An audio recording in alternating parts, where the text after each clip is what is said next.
नौकरी या बिजनेस में क्या है बेहतर? एक बड़े बाजार में रामलाल नाम के एक व्यक्ति की एक समोसे की दुकान थी।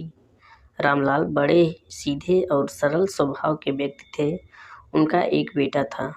दुकान के एक कोने पर रामलाल समोसे तलते रहते और दूसरे कोने पर उनका बेटा पैसे लेने देने का हिसाब करता था।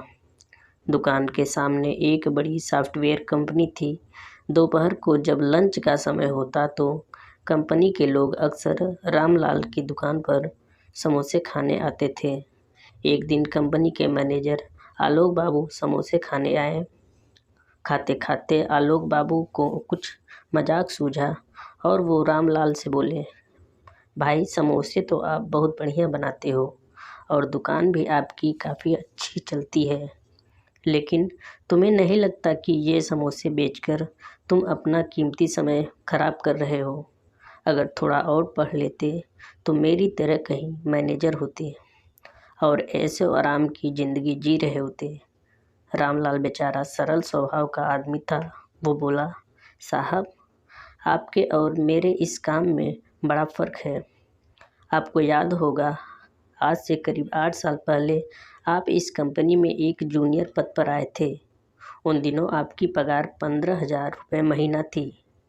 मेरे पास तब दुकान तो थी नहीं, तो मैं उन दिनों टोकरी में समोसे बेचा करता था और मेरी कमाई करीब 3,000 रुपये महीना थी।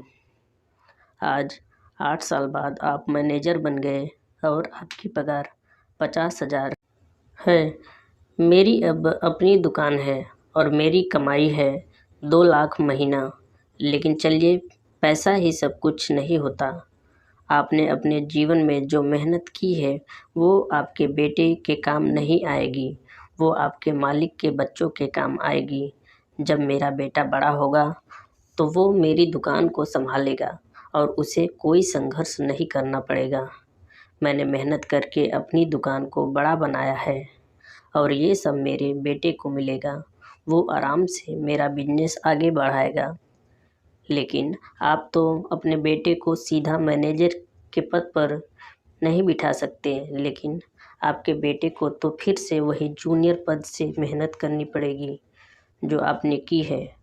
आपकी मेहनत का उसे ज़्यादा फ़ायदा नहीं मिल पाएगा। आलोक बाबू बिना कुछ बोले समोसे के पैसे देकर वापस कंपनी की ओर चले गए।